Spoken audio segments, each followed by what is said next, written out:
Welcome to everyone. Good afternoon, good evening to Obhinibesh. আজকে অভিনিবেশের 10th episode, and hopefully this is the last episode of Obhinibesh of this season. A bit emotional I am because it's been a lovely journey being with lots of my audiences and learning from my audiences, from their comments, from their presence. And also, I had lots of respected teachers with me and parents who shared their ideas and views and the strategies they follow.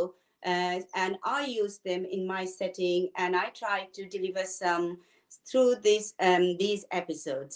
So it's kind of an emotional attachment being grew in here, and it's nice to see that I have learned a lot, and I think in ways the children have been benefited as well.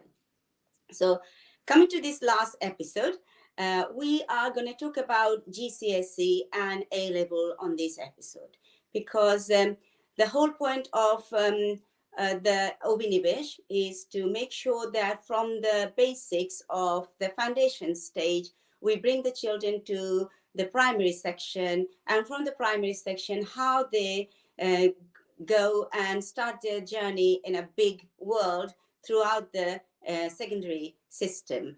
And in secondary system, there will be different steps and different subjects they have to learn. And we try to highlight it or enlighten some of those sectors. And now coming to the end is the GCSE they sits for, where they can reflect their performance. And then from there on, they goes to the A level, where they choose the subjects to sort out their goals for their career. So it's going to be it's a wonderful journey for me to discuss throughout these different levels with different opinions and ideas from all my respected teachers. Right. Coming to the GCSE first, so we need to know what is a GCSE and A level stands for actually.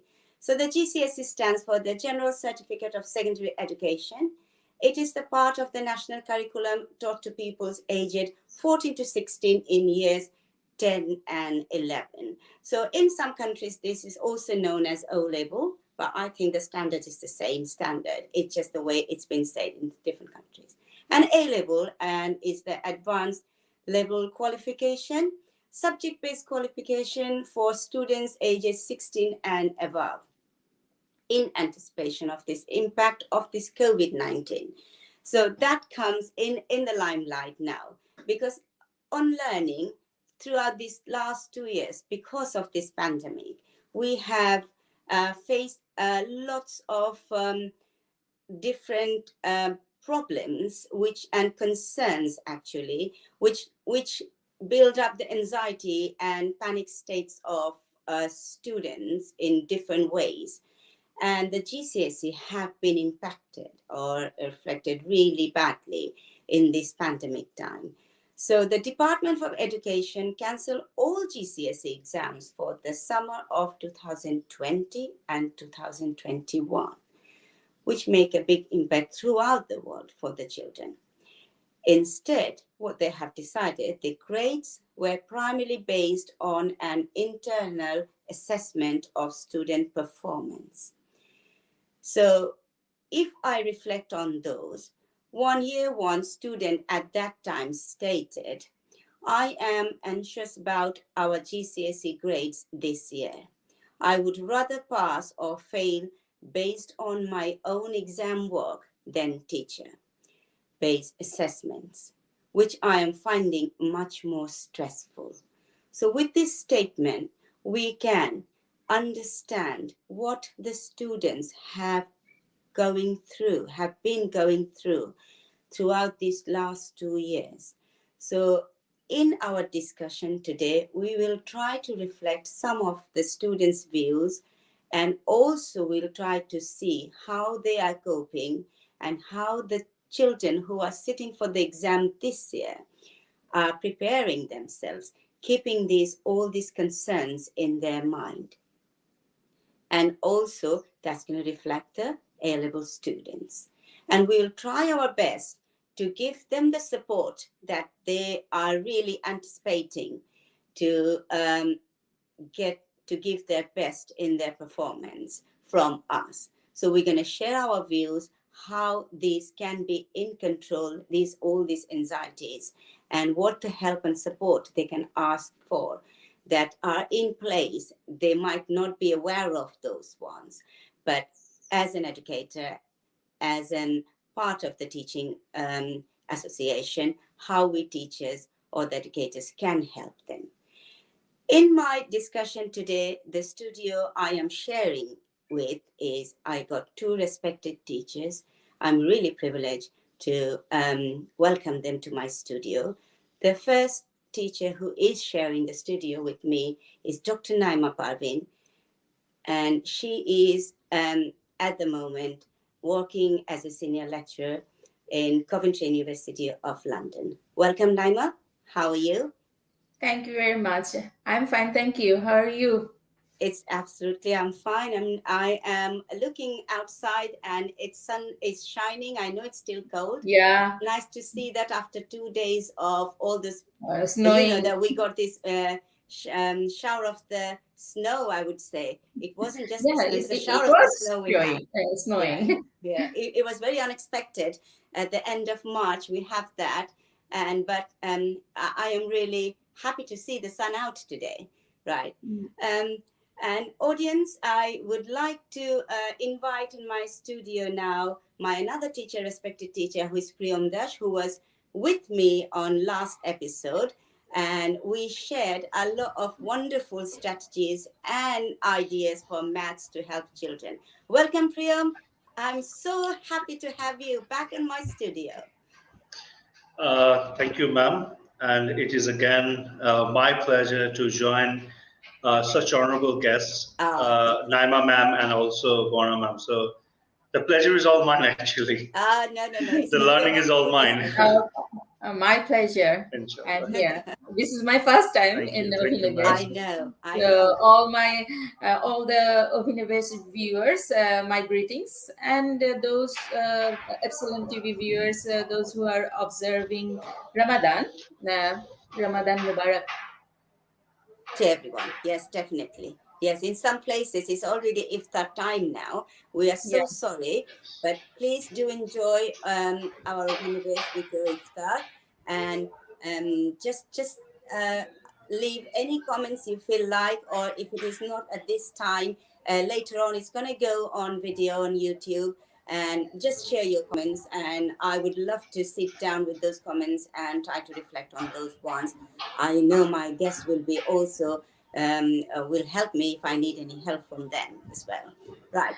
I have been watching this program, and this is the best part of your program. I really appreciate. Thank you very much. Thank you. Thank you. I was just talking about this pandemic time throughout, because it's the last 2 years is going through, and our students are being distracted in different ways of it. And but to say that coming back into the education, they never ever made any big what can I say, like it's a big issue that that is they are going through. They try to co-op with all this adaptive system that we are putting in front of them. Yeah. So I will come to you, Naima, first, because the first GCSE, your first child's been affected by that, isn't it? The first summer 2021. Yeah. Yes. So I will ask you, as a parent, how would you reflect that, your concern at that time, and also as an educator, if you had to say to the other children that who were on that year and the 2021, what would you say to them to look forward for? Obviously, it was a little bit, initially, it was a really bit confusing as a parent, as a student. What I have seen my son went through. It was a bit confusing because 2020, end of March, lockdown started, and GCSE's time is May, June. So it was very close. Yeah, And so almost students were prepared. Most of the students, those particularly those who they had done their mock and everything, so they were not sure that whether they are going to appear the exam or not. And then when the announcement happened that this year there will be no exam for them in GCSE, it was a bit for the time being, as a parent, I thought one of the big thing in my son's life actually Oh, yes. different. Yes. Yeah. Yes. So and then because it is not in our hand, not No, in definitely. anybody's hand, government took the decision because it is they had to. From my son point of view, what I have seen that initially he was really upset because when he got the result, he Yes. he thought that some of the cases maybe if he would done the exam, he would do better. So although his result was really good, Definitely. but he thought so. So that one thing, but because in that case, schools stand was really I really appreciated Right. that, because they took the things step by step and figure out how student throughout these years, how they grew up in their Yes. different subject, Yes. and on the basis of that they made these results. Right. I think the process was when we got to know that this is the way they did they examine the things. I thought on that situation, that is the best possible That's way. the best possible thing that they can think of, Yeah, actually. they could Yes. do it. Yeah.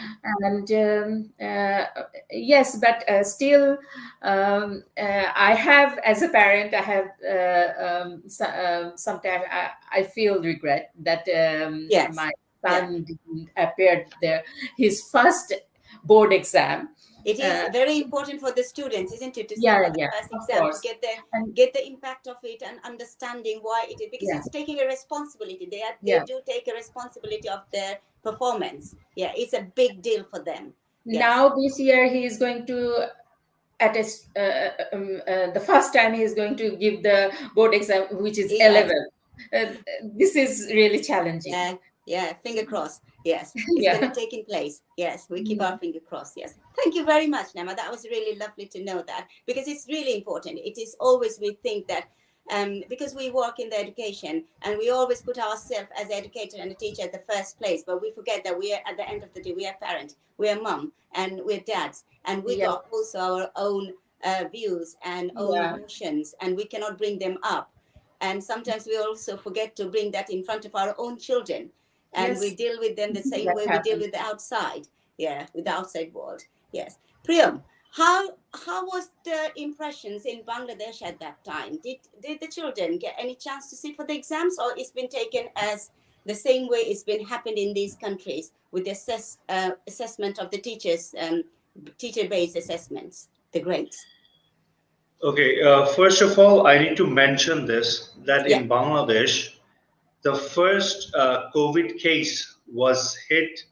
The first case was in December or January 2020 or December 2019. Okay. And the first lockdown started from March 23rd, 2020, which means before that, we had complete no idea whether Bangladesh is going to be severely hit by pandemic or not, by the virus or not. Yeah. So till March 22nd, students were, as usual, they're preparing. We teachers were having a hectic time. You know, it's just a month, not even a month. It's just few weeks away from the O levels, because from April end our O and A level starts in Bangladesh. The May June, the summer session starts. Yeah. So that means we are a few weeks away. But the only information that we had, the countries that had been badly hit by the pandemic, in those countries, in those zones, the O levels or the GCSE exams has been cancelled. Right. But as it did not hit Bangladesh even in February, even not in the first weeks of March, it hit in like mid-March or the end of March. Yes. I remember. Till then, students were prepared for the exams. Right. Yeah. Especially grade 10, grade 11, and grade 12. Because if you want to understand the impact that the pandemic had on the students, you have to understand how we sit for these exams. Because here in class 9, they sit for a few exams, one of which is a linguistic, the Bangla subject.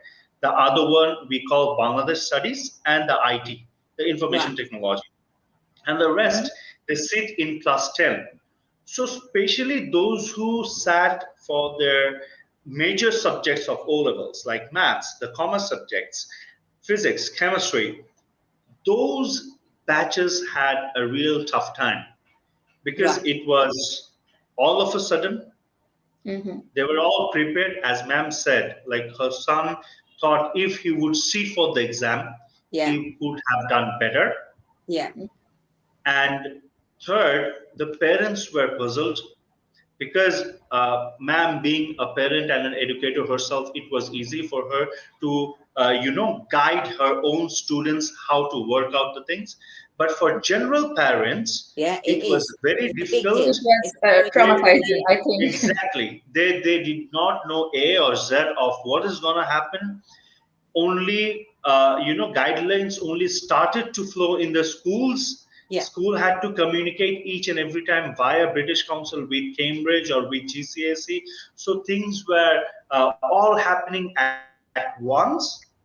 And in between this, what teachers were puzzled with is whether to prepare them more or wait and see what happens, because no one knew what is going to happen. Whether the assessments or whether online exams, nothing was clear. It all came all of a sudden.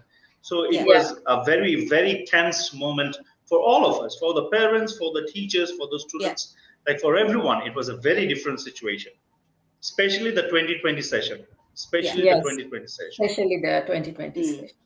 Yes. Yeah. Right. Okay. Now, in this episode, what we have specially arranged something which we think that it's going to be really important for our viewers to know, and also we wanted some children to participate with us because it's all about them. So we got some video and audio clips of children who are sharing their views and ideas about this pandemic and how they are getting themselves ready for this year's exams. And also some of them have said that ask for help actually from us to make themselves more confident. So we would like to listen some of the audio clips or some of the video clips if it is possible now. The current study showed that COVID-19 pandemic lockdown has affected the academic performance of many students. It has been very overwhelming for the students who will give their O-levels for the first time. So to help them, what are some methods and essential things that is vital for them to know in order to finish their syllabus in time with a proper guideline, and as well as maintaining their mental health as in boosting their self-confidence.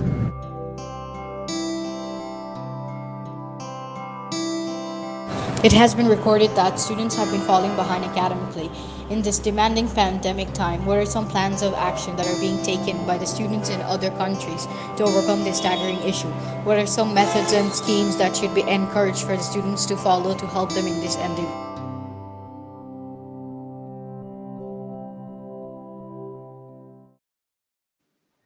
Oh, right. That is. I think the audio clips were not that.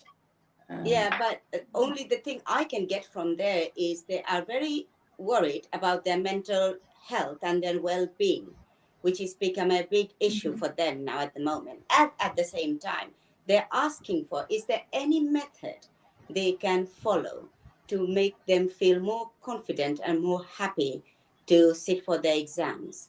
So I think Those who are appearing GCSE this year. I think they are appearing for this year. Okay. So as it is your school, I would come to you, Priyam, first. So how you are preparing them, how your school is taking the steps to preparing these children. If I focus not on the academic side yet, if I focus, because there will be gaps, and I know there will be plans to put in the gaps, which we're going to come definitely that needed. The children need to know that if there's any gaps and how they can overcome. First, I'm going to come, what are the support they are getting for their mental support, for their well-being, because that is a big issue that comes with the anxiety and the panic attacks they get. Okay, first of all, I would like to state that we have dedicated counselors who deals directly with the mental health of the students, like counseling them. And not only they counsel the students, but they have counseled the parents also. So the biggest challenge that we have actually faced is when the schools started to open complete physically. It started in steps, definitely, like once a week, then moved on to twice a week, and then all 5 days in a week. And what parents had in their mind is they're going to sit for exams, any sort of exams, even let's say it's a class test, okay? Like, will they be able to perform well? So our counselors were very direct with the parents that when you have crisis moments, it's not about the result that you look for, but you look for their participation more, how they're dealing with the situations. So we could make it clear to the parents that even Cambridge knows about it, that these kids for 2 long years they had been away from academics. So definitely Cambridge will be taking measures, to balance out the situations. That was number one. Number two, what we wanted to reach out to the students is either today or tomorrow, you have to start the daily life, the normal life will start again. And what we try to give a message to the students is, and in fact, the students were worried about this. 2020 session, 2021 session was based on the assessments taken by each institutions under some regulations of Cambridge. And with the first message of a student that you read, that the student wants to perform without taking the help of the teacher, what we get from this is, during 2020 session and 21 session, many students took help from the teachers, and many of them maybe had high grades, but things could have been different in reality. And things had happened opposite for some other students also, that they could have given a better exam physically, but their grades did not turn out to be that good in those 2 sessions. So what happened is, how are the universities going to assess those 2 results of 2020 and 21 session? So giving these infos, what we try to make the students understand is, psychologically they need to understand we have to get back to normal life. We have to get back to physical exams. And the more physical exams they sit for, they get the chance to assess themselves perfectly. They get a true result. And universities will be able to, differentiate on the basis of a true result. So because definitely O-levels and A-level results are very important for the university admissions also. Yeah, that's where we got the lecturer with us today, where we're going to link all of this.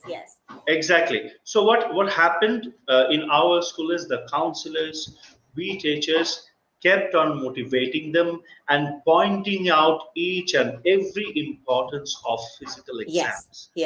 Once the school started to open physically. I think it's just been showing them that being positive and face that it is not like, you have those things, but if we want to overcome these barriers that is inside, stuck in you, face it and see what the best thing you can pick up that in front of you, rather than thinking that what you lost, that is gone. Right. That is gone already. If we be more Right. realistic, we be more realistic, and then pick up the ones that you can of you what you've been offered now, because that is with the situation and the circumstances now. You can pick up Correct. these good things that you can. But we Right. in here, I'll come to Naima, but before that, I as an educator or as a teacher, I can suggest that I think it's very nice to have a revision plan. I think setting out a revision plan, making some goals, like you can set goals, you can create a realistic revision timetable, understanding the learning style, that what is best for you. Don't go what your peer doing. Maybe that's not the method that you should follow, because that is not made for you. Follow the one that is realistic for you, your learning style. And it's always somehow it's good to have working with the other study groups, and because there sometimes you find some gaps that you can't find it when you are individually doing it yourself, but from the other person you might see that, oh yes, I haven't reflected on that point yet.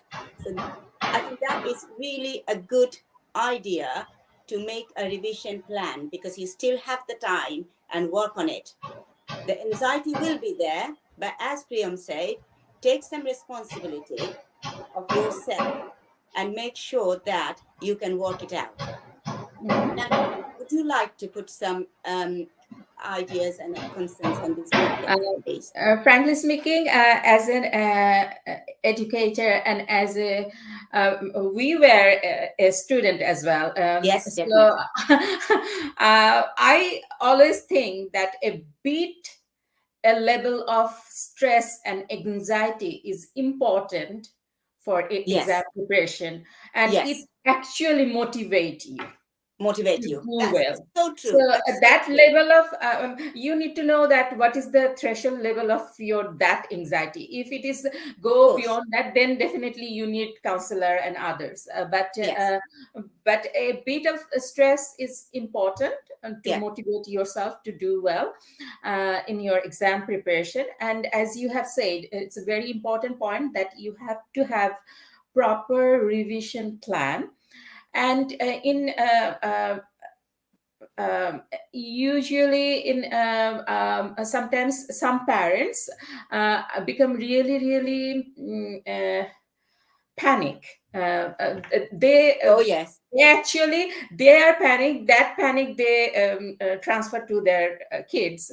Children. Sometimes it's happened, and that panic sometimes can hamper students' revision plan. Yes. Like I always think that some subject student can do revision with friends, like Yes. literature, English, Yes. Bangla. It's better you do the revision with your friends. You can get different viewpoints. Yes, I Yes. know for maths, maybe you need to do your practice, your revision on your own, because in maths, making your hand dirty, it's important, because that the more you practice, it is important.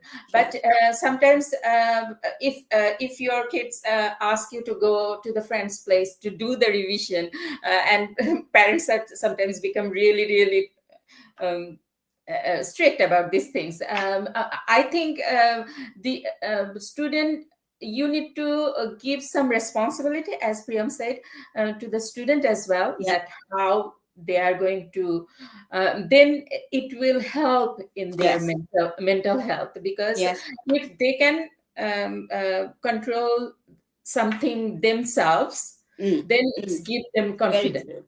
Yes. Yeah. So you as a parents, as an educator, we need to know that how much we are going to spoon feed Yes. our student and kids. Yes. Because if we don't give them the responsibility, they never acquire their confidence. No, because this responsibility teaches them to understand how they prepare themselves for the future when they're going through the line, because they are aiming for something.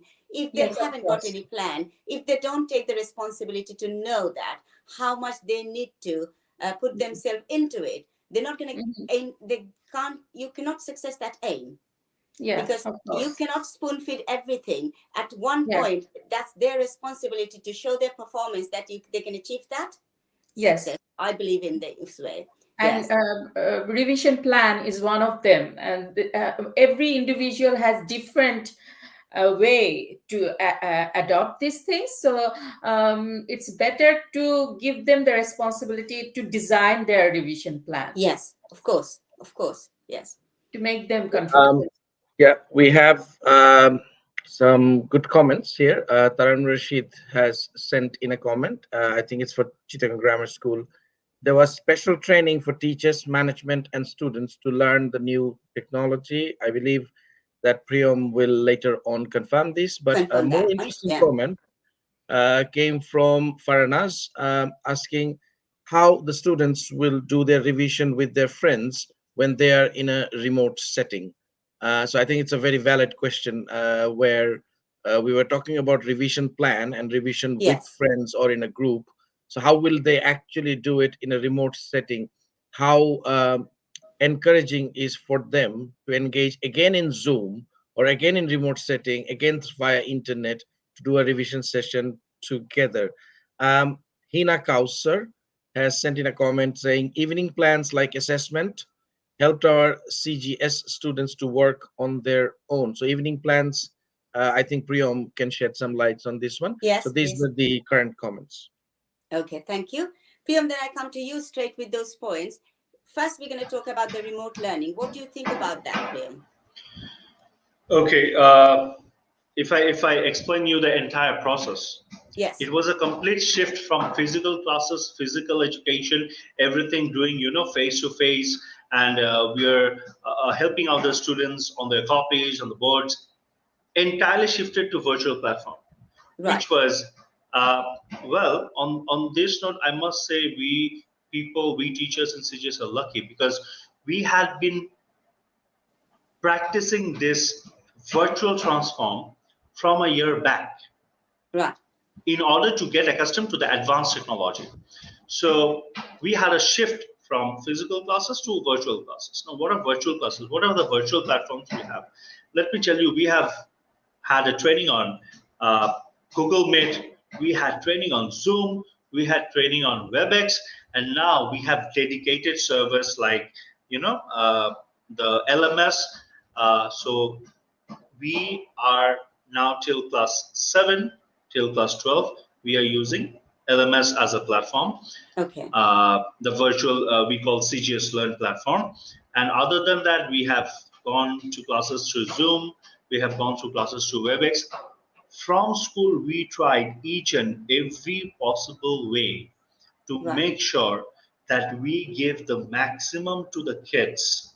Yeah. Let it be a physical platform or an online platform. That was Yeah. number one. Number two, each and every week we had trainings so that we can, master ourselves with all these changes. Yes. Yes. That is And so important. Yes. we tried to train the students also. There were separate training sessions for the students. There were separate training Lovely. sessions for Yes. us. And we tried to reach out. The last episode we mentioned about the champion Yes. teachers. Even the champion teachers, irrespective of hours, whether it's day or night, we try to reach out to the kids to help them out, because your education is not going to be at halt. Okay, we are going through pandemic. We are not going to be in class 7 for the upcoming 2 years. We are not going to be in class 8 for the upcoming 2 years. We have to move on. And the school must try to give them the maximum out of the entire syllabus and our school days. So what we did is we tried to make things easier for the students also. How? Like, we shifted our assessments to the evening sessions, because you have to understand that it's becoming tough for the students to do online classes for hours. Now, in Yes. between those hours, if you make them tense with assessments, if you make them tense with exams, they might panic more. Because, every time looking at the screen, writing the answer, looking at the screen, writing at the answer, things might get a little difficult. So our authority understood that, because, as I said, we have our counselors, dedicated counselors, Yes. and Yeah. Dedicated management team to work on that. And each and every time we change things to make things more credible, more easier for the students. So we used to transform the project works, the assessments, the marked classworks, the mental maths into evening tasks. So you like, we tried to again keep them a little busy into academics in the evening also, because we could understand that they were going through a phase where they were mentally disturbed also. So school had to come up with ways to, make them, to keep them busy. This was one. Second, we used to encourage the students, because they could not meet for months and months and months, they could not meet each other. So we mentioned to them, yes, talk to each other through Zoom, discuss what were the sums done in class today. So we had to introduce to them all the virtual platforms, so that they could meet, but they could again not meet, but at least they could communicate with each other. And I think to a certain extent, to not a certain extent, but very successfully, our school could reach all the students out. And I must mention this, that we were the only school in our country who had full-fledged, class routine going on from the very beginning, because we knew that we cannot deprive the students from the academics. Again, we understood that they needed breaks, long breaks. So after each and every class, we had 10 to 15 minutes break. And in between 3-4 classes, there were 1 hour or 45 minutes break, so that they could rest, they could have some food, they could rest their eyes and rest their brains. And in fact, because this is part of their well-being. Yes, exactly. And we teachers had some brainstorming sessions also with the students. I think this is exactly what reconfirmed by Hina Kausar, saying champion teachers help them individually. So I think that's a reassurance of what Priyam just said. But an interesting comment came up, and I actually had the same sort of idea, that which is coming up from Iftikhar Rahman. That I just heard the two Bangladeshi students speak about their experience during pandemic. It seems that they read script. This does not actually say what they felt. Do students have any scope of expressing their concern openly, or in Bangladesh, is it always scripted? So I think I sort of had the same feeling when I heard about the two students expressing them. It seemed that they actually read a script. I agree with Iftikhar. I think this is a very important point. The point here is that whether too much structured learning is subliminally oppressing them from expressing their own feelings, whether it is making them too much reliant on scripts and support and not taking charge or independently expressing their opinion. I'm going to move straight to Naima about it, because I think this will have the biggest impact on university learning, where it's relatively more open-ended, and when students will have to take charge of their own assessments and tasks, and they should have a voice. So what we heard from the two Bangladeshi students was indeed scripted, and it did not actually reveal their voice.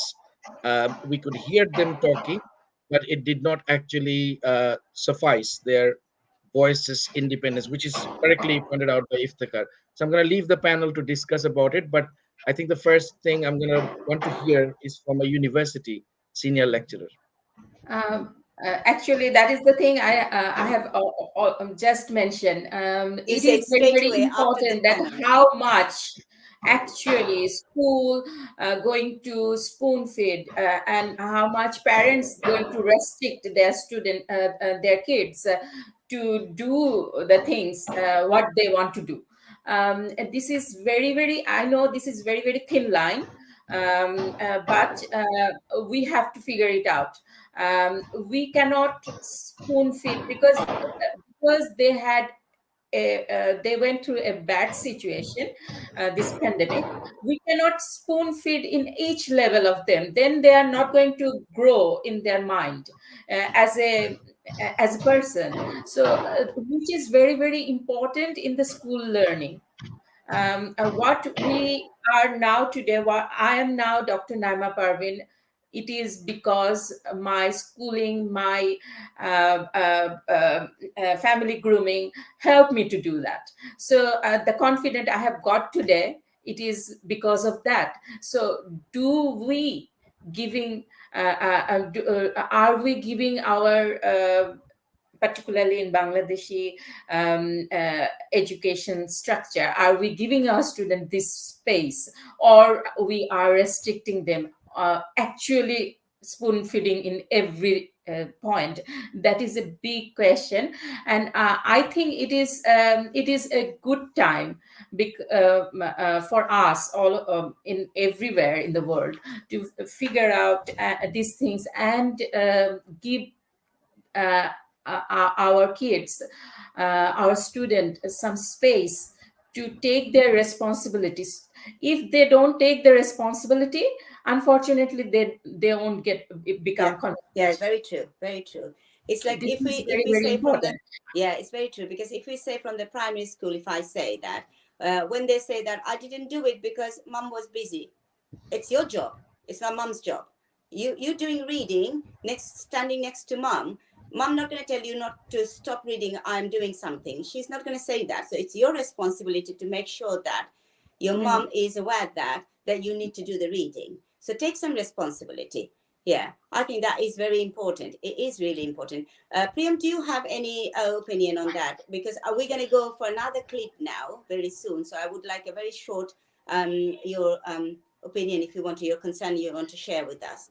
No, actually, there is another concern apart from actually, it's very tough to reach out to conclusions whether things are happening like we're extremely spoon feeding them or not, like they're reading scripts or not, because you have to understand that it's been 2 long years of pandemic. Yeah. You can simply guess their self-confidence. So what students in our country, definitely they're lacking self-confidence. For 2 long years, you're not sitting for the board exams, you're not sitting for exams in school, you're sitting for online exams, maybe taking help from. So their self-esteem has reached almost below the lowest point. In these cases, what we people do tell the students is keep practicing. And yes, already the system that we're following, I mean, when we are following GCSE, you do not actually have extreme scope to spoon feed them, because at the end of the day, it's all individual. You do not even know what the question is going to be in your O-level center or A-level center. But one thing I can definitely get from the students' questions or the way they're speaking is that they have become, mechanized. They're talking. They have. When we faced the students during physical classes for the first time, we could see the changes. Okay. We could see that the students, they're confused whether to ask or not.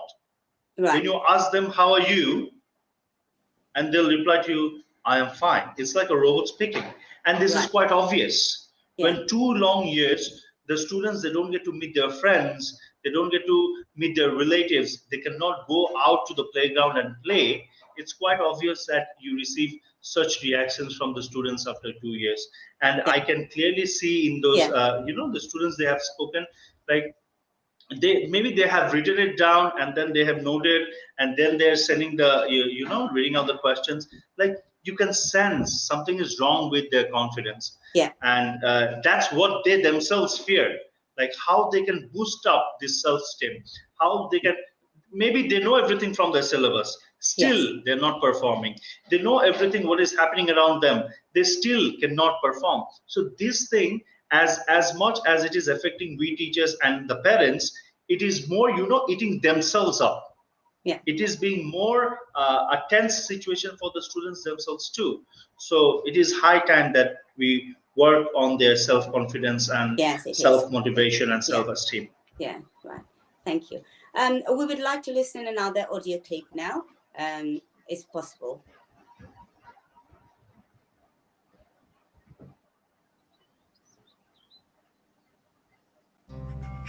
Hi, my name is Fayaz. I go to a grammar school in Reading, and in terms of how I felt about the exams during the whole COVID pandemic thing, well, it definitely could have gone a lot worse, because I'm kind of grateful that we have exams, I suppose. it's that feeling of normality that, like most people, that's really what I miss about the whole thing.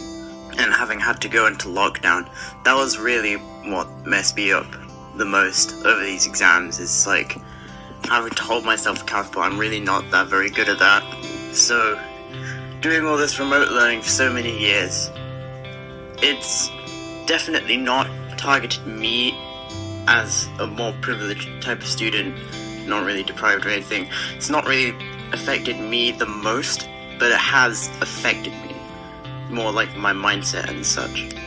And it's certainly not been easy. I feel like I have been able to recover, and I don't consider it a particular disadvantage having to do exams this year and seeing all the people from the last couple of years not doing them.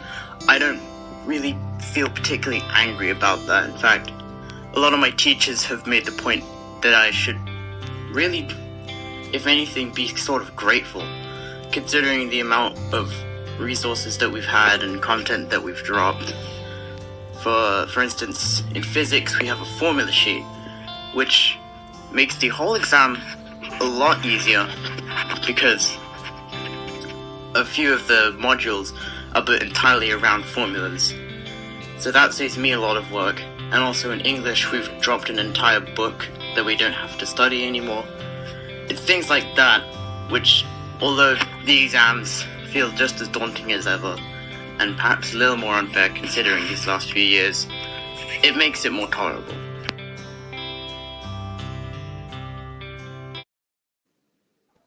Right. We just have heard Faiz Ahmed saying about his, I think, kind of like a mix, his, what would I say, emotions was working here. Not very sure. And at the same time, he's thinking that how privileged he is to going back and getting all those things. So any comment, Naima, on that one? Definitely, it's in this case again for this type of main exam because they didn't do this type of exam. Even they didn't do the class physically for a long time, last 2 years. So for them it is really challenging, this appearing this board exam like GCSE. I would say the same thing again. In this case, a revision plan for them, and figure out themselves that which way would be the best way to do that.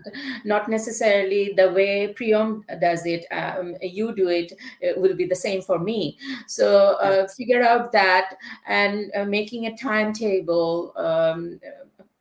We are starting our normal life not only in school, also in our day-to-day living. So try to enjoy that.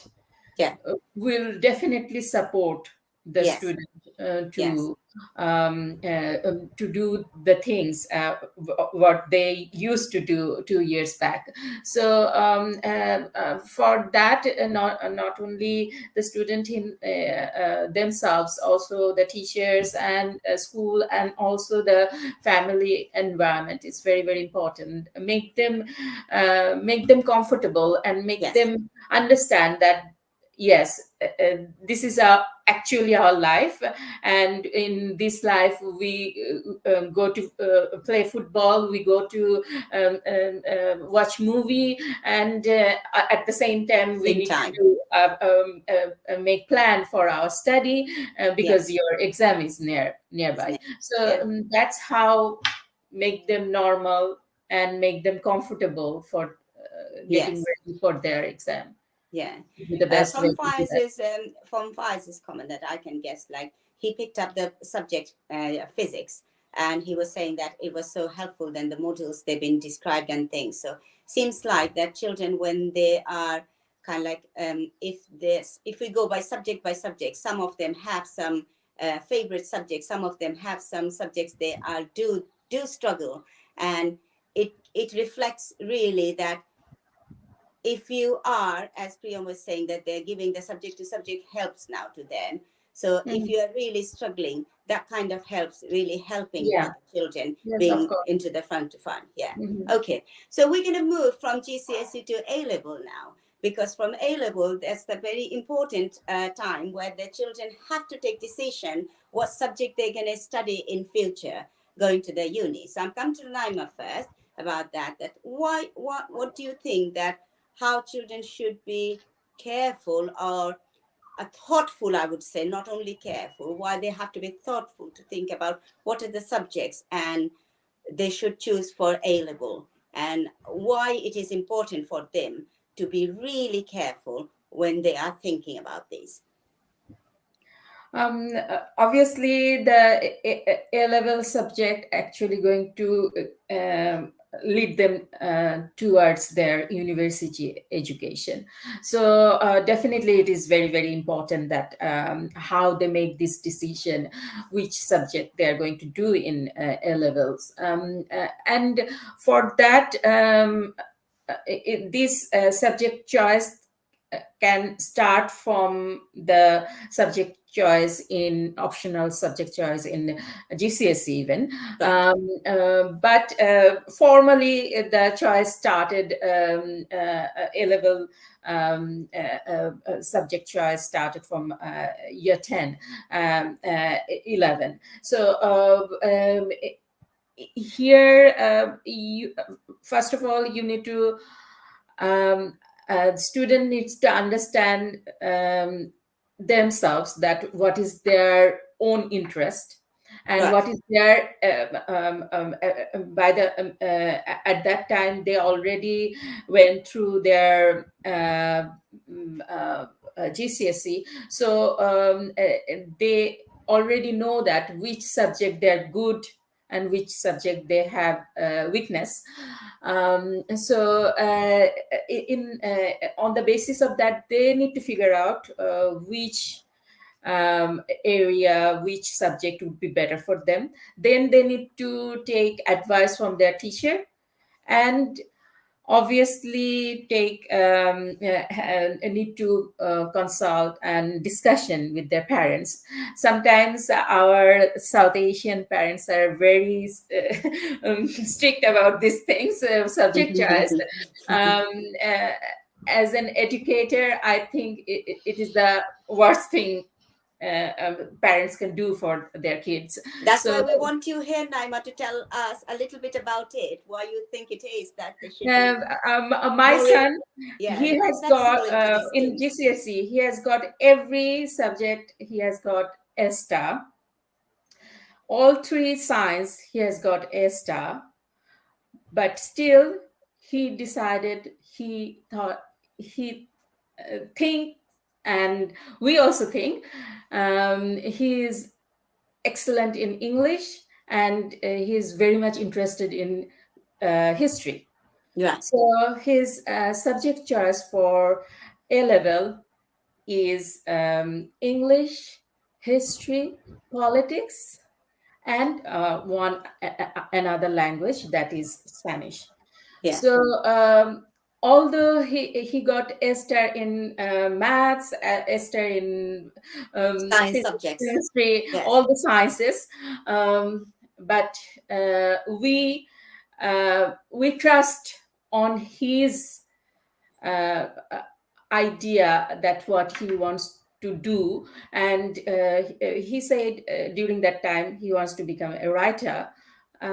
We support that. Yes. Yeah. Being me and my husband both are educator, we are in a university,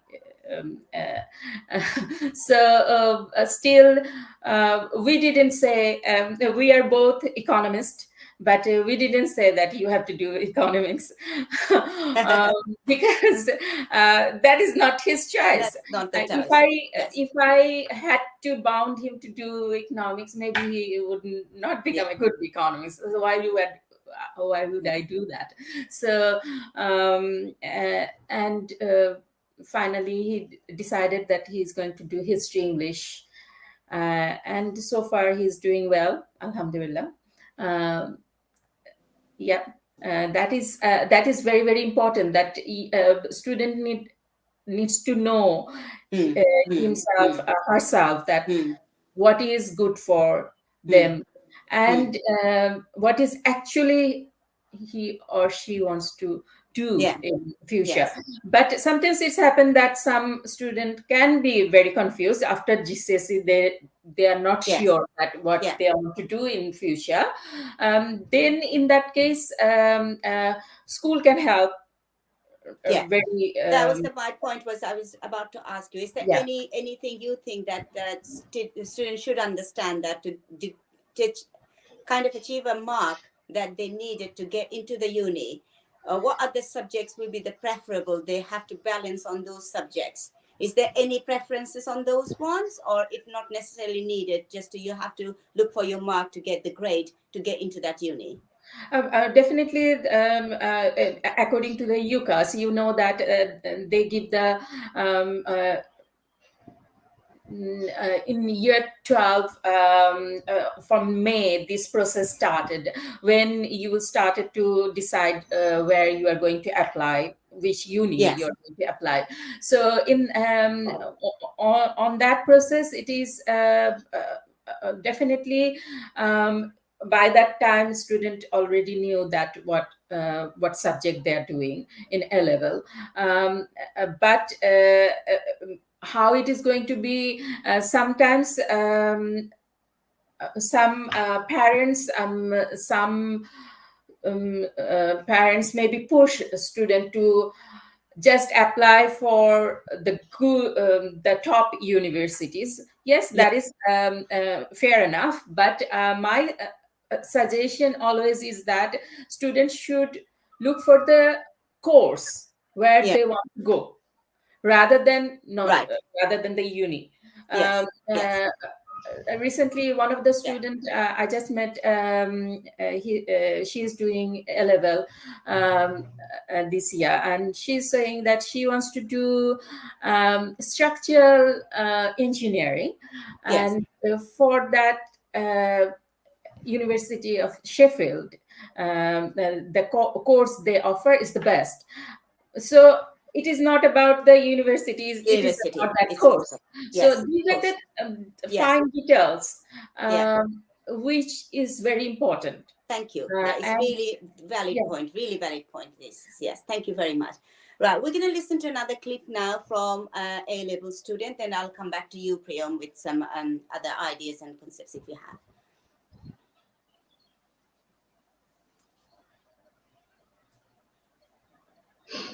So when it comes to selecting your A-levels, it's kind of, there are two main things which it really has an impact on your life, and it's not, the first reason people say is the most important, but honestly it's the second reason that I'm going to say. But the first reason obviously is because you have to take some subjects to get into some careers, and without those subjects you can't go into them, and you know, it's more obvious there. You can't go into medicine or dentistry or vet science if you don't do chemistry and ideally biology. You can't really go into economics or accountancy or finance if you don't do mathematics, or you can't really go into physics or engineering if you don't do maths and physics, obviously. But that's pretty much where that ends. And even with A-level, students are young enough at that point to still be able to change their minds, so a lot of people switch around within the first couple of weeks, and even after they go on to study their degree, there are so many people that might do chemistry, biology, maths at A-level and then go on to write or go into journalism or something like that. So, you know, people change their minds throughout their lives, and I feel like that part of picking your A-levels is overstated a little bit. But the second important part about picking your A-levels is the combination really affects the type of person that you are.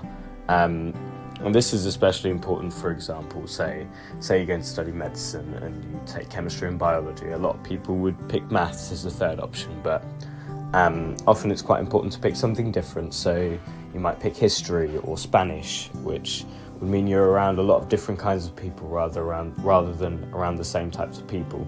And that has a really profound impact on sort of your friendships or maybe the clubs you end up in. So, for example, maybe more sporty people take one type of subject and, you know, you won't really meet the people that do, say, drama and debate if you don't take English, or if you don't take history, you probably won't ever really interact with them too much. So it's really important that the combination of subjects really reflects the type of people you want to be around. And that doesn't mean that you need to take the same subjects as your friends, not at all, because you'll meet new people along the way.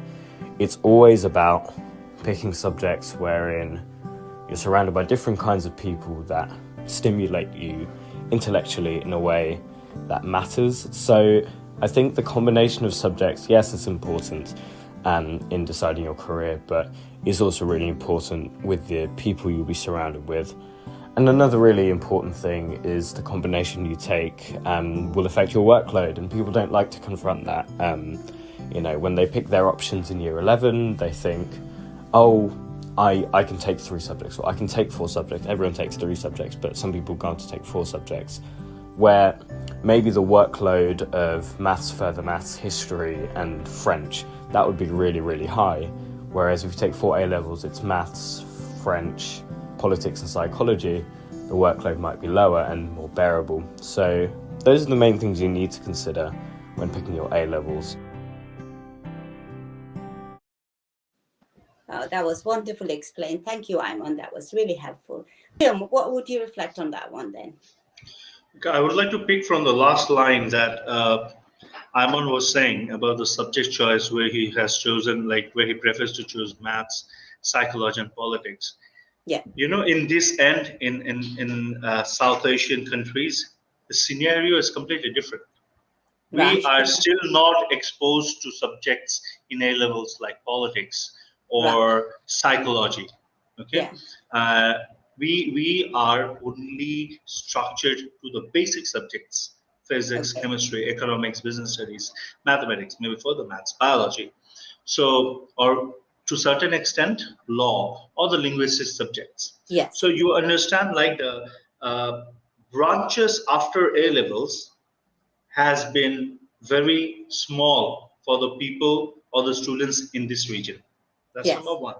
Yes. Number two, on the other side, parents have only 2 professions that I have already mentioned in the last episode. Yes. You either can be an engineer or can be a doctor. There are no other professions in this world.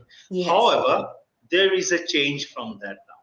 Good. That's good. The present parents are more focusing on two factors. One, what is the student good at? This is the first factor that they are focusing on. However, they are also giving a chance to the second factor. What does the student want? And if both blends, let's say the student wants to be a writer, and if his O-levels English grades are really remarkable, then why not, take or choose English for A-levels? Yes. But what happens in case of linguistic subjects, students are pretty much confirmed. Like as Naima ma'am said, her son is determined to be a writer. Yeah. Her son knows that he badly wants to take history and English, which is excellent. But in our part, what happens is students are confused. Even after O-levels or while taking subjects for O-levels, they're very confused, because what they try to do is they have certain things in their minds. Am I good in the subject or not? Am I going to have enough score to get admission in international universities? Yes. Because for us, that is the main barrier. We are studying an international curriculum, because for students in Bangladesh, this is an international curriculum. The scope mostly they have is in countries abroad.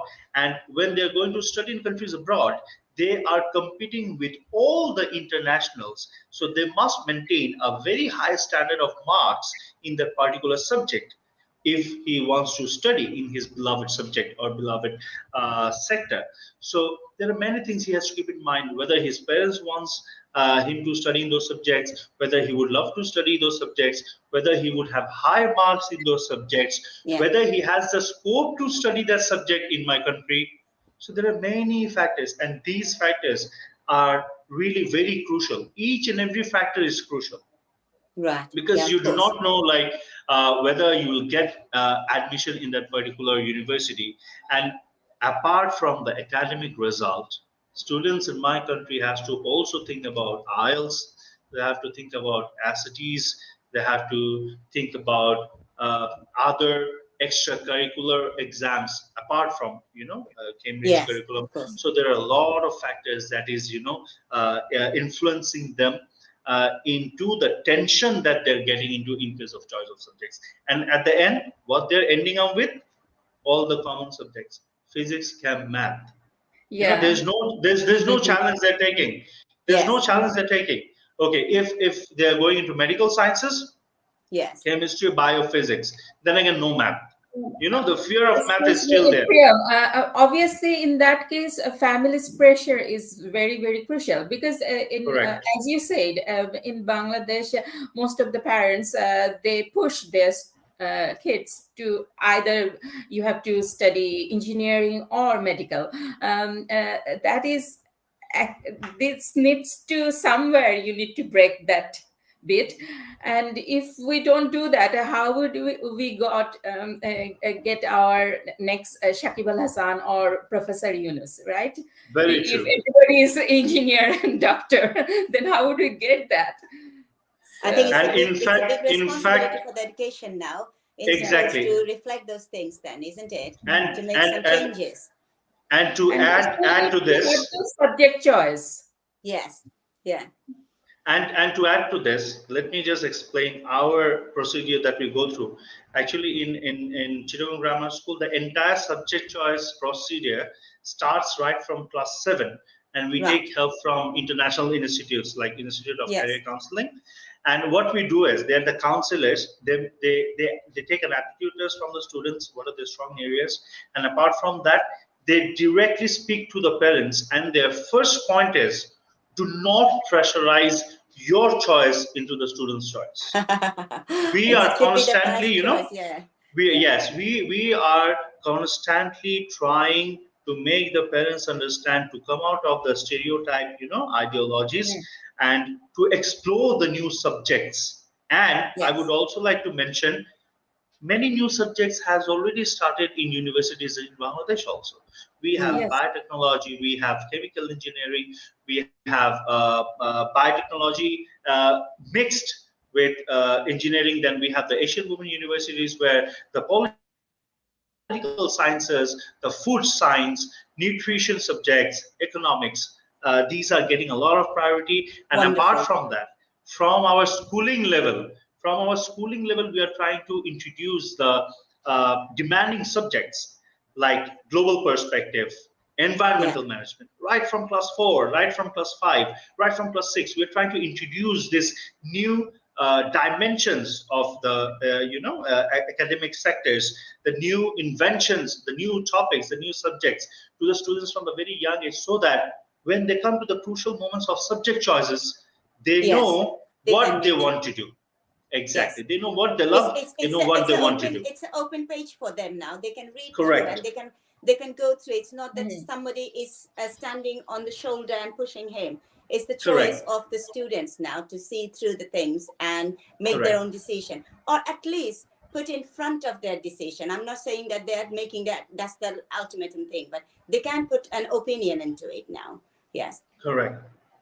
I think the same reassurances came from Hina Kausar, Yes. but CGS has some new subjects like EMGP, which has led parents to open up their minds to new subjects, which is reassuring as well. I mean, this was actually my next topic of probing, if I don't want to say discussion, because we are running out of time, I think. We are running out of time. Yeah, I think the next probe to Priyam in particular would be what were the school's effort, but I think he has already answered the question Yes. in good amount of details. Thank you for that. I just want to add one more thing, is that parents' mindsets depend largely on the society that parents deals with. And often the society does not recognize opportunities of exploratory or exotic subjects that their children wants to learn. It takes generations and decades to get rid of ideas of vocational education. Yeah. Often in modern universities, engineering and medicine are not stated as pure educational degrees. They're more vocational because that actually links you to one profession, one particular profession.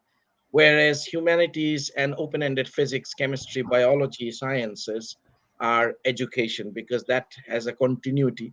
And there are opportunities for research, for consultancy, for expert jobs all across the world, careers as biologist, not just a medicine specialist, or physicist, not just an engineer, and at the same time, economist, not just a business delegate or something Yeah. like that. So Bangladesh probably there is an industry-wide need for exploring those career prospects and signposting parents to those career prospects. I'm glad that Naima Parvin mentioned about Shakib Al Hassan or Professor Yunus. Dr. Yunus, yeah. At the same time, there are more industries for children to explore. For instance, drama, theaters, music, and any other sciences, architecture, or interior designing. All of these things will come in place when the proper industry grows and career prospects are very open to parents. Even the food technique, it's really important nowadays. Right. Yeah, You can explore Yeah. those things as yeah. well. Fashion Side, yeah. designing. Correct. Yeah. Yeah. The host of this show, Borna Sheikh, is a graduate in political science, and she left Bangladesh because political science did not have a career prospect except for civil service Yeah. jobs. Correct. And in civil service jobs, where is political science? There is nothing political science of there. So she had to leave Bangladesh in search of a career elsewhere. And I remember, Borna, you were working in an NGO as a Yes. survey operator, being a Yeah. political science graduate. That's not the kind of career prospect that parents wants to see. No. So when I meet prospective applicants in open days, the question that I'm most often asked by parents, not students, parents ask me that what would my child do after doing an economics degree? So Right. this is where they're sort of Mm-hmm. blind or myopic. When the industry and the society signposts that these subjects or your children's skills in these subjects and grooming has an application in career, this is exactly when parents start believing that industry will absorb our skills and our Yeah. children's skill. So Yeah. I think that's a holistic development. It's not just Development. school, not just parents. It's the entire societal development Yes. which will Yeah. lead us towards Yeah. that destination. So Yeah. Borna, I think we are an I hour think and we're right 15 at the minutes. end, and Yeah. we tried to cover a lot. And Mhm. hopefully, the whole point of the show today was just to give a little bit of confidence to those students who are sitting for the exams this year after a long break of GCSE and A-level. Good luck to them, and I hope this is going to help them with these lovely two teachers that we had today on the screen, helping them, giving lots of ideas and methods and kind of like encouragement, lots of encouragement they get through this episode, and I hope that's going to help them. Yes.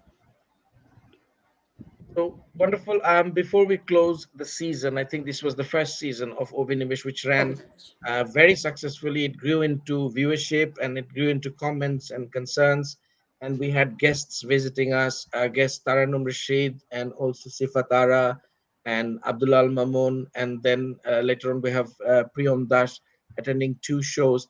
yes. One of the classic features of this show has been that any guest who has arrived once wanted to come back in the next episode. So which I think is quite That's wonderful. really nice. Yes, I didn't I get think the it's chance to do that. Oh, don't worry, we're yeah. going to come back with Obinivesh again. I think Obinivish season 2 might start with Naima Parvin because she has just been Okay. here once. So and we would also like to thank Priyam and Chittagong Grammar School for extending their support and Of expert course. opinions and participation through students and staff and also experts. So, Barna, wonderful show from Thank you my very end. much. This is season finale of Obinivish, of my end as the producer and the director. Thank you so much to the panel and Borna in particular for running Obinivish. I'm going to leave Borna the studio to bring a close to this show. Thank you very much, Ketan. That was really wonderful of you saying so many lovely stuff that we all love to hear, and we all love to know that. Yeah, it's been a journey, and as I said to start with, I was very much emotionally attached with this because I love working with children. Anything to do with the children, their development, always is my subject, and I love to be in that place. Thank you, Priyam. I don't know how much and how many times I'm going to thank you, because it's not just being you've been a support in a lot of ways that I think parents would like to know things, and you shared them so many ways in different angles and point of view that it's been cleared that if there was any confusion of any parents, I think they got the idea from you. And I know you're a brilliant teacher. Tarannum Miss have mentioned that. And I can see that it reflects on your presence, that how much you are passionate to your career. Because if you are not passionate, it doesn't work in the way that we expect. Yes. Thank you, Dr. Naima Parveen. It's been a pleasure having you on my last episode, because I was waiting for this to end with you.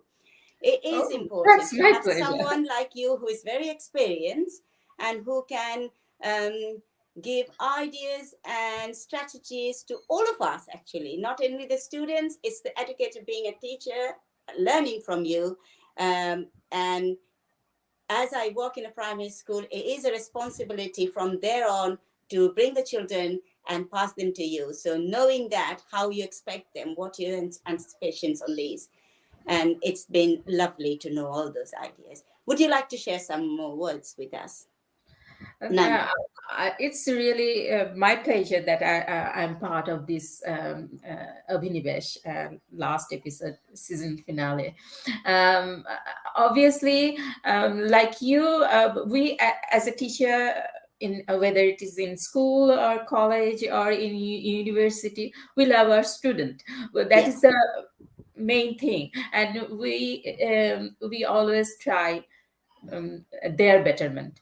And Abhinivesh, actually, this program is all about that, and this is really a big thing, and that's why I'm really happy to be part of it.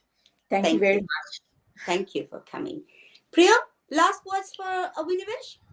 Yes, definitely. This is a wonderful platform, because I always say education is something which is not about I, but it's about we. So it is always important what we discuss, how we communicate, and once the educators from different regions, from different borders, from different, even if miles apart, if they can come together in one platform, if we can share, the more we share, the more we learn, and the more we educators benefit from this, and we can implement them in our school. Like, I have learned many things from Naima ma'am and from Borna ma'am today, and even from Ketan sir. Like, as he was speaking about vocational education, and I was then thinking back in my mind that still in my society, when a student is weak, only then he is pushed to vocational education, otherwise not. So we need to come out of this ideologies, we need to come out of this stereotype situations. And the only difference that, the one who can make the difference is we educators. If we do not understand, we cannot make people understand. We cannot make the parents understand. So definitely, I have learned a lot of important points from the 2 episodes, and I have seen the other episodes, and I have learned a lot of important points, which definitely I'm going to implement them in my school, around my areas, in my society. And of course, my last request to the parents is, listen to your kid, what he loves and what he wants to do, because that should be the priority at the end of the day. So, Borna ma'am, thank you so much for giving me this chance in this wonderful platform.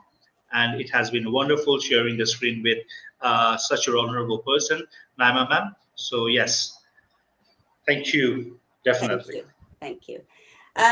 তো শেষ পর্বে এসে আমি আমার viewers থেকে, আমার অডিয়েন্সকে বিশেষভাবে thank you জানাবো আমার সাথে থাকার জন্য প্রথম থেকে, ফ্রম এপিসোড 1 টু এপিসোড 10।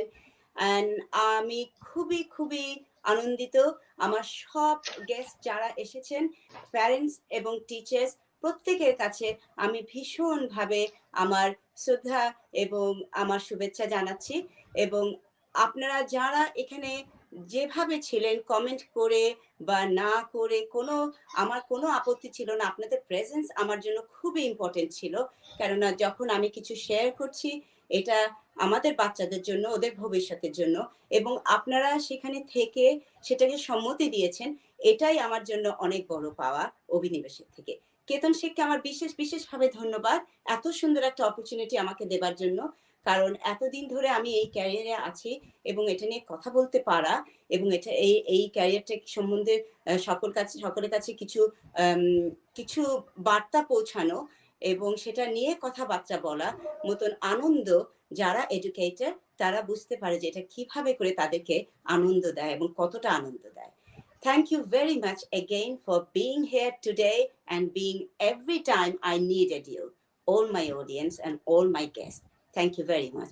ভালো থাকুন, সুস্থ থাকুন। রোজা শুরু হয়েছে, যারা রোজা রাখছেন তারা নিজেদের খেয়াল রাখবেন এবং ইনশাআল্লাহ সুন্দর মতো রোজা শেষ করে আমরা ঈদের দিকে সবাই একসাথে ঈদ করব। ভালো থাকুন, শুভ সন্ধ্যা। শুভ সন্ধ্যা।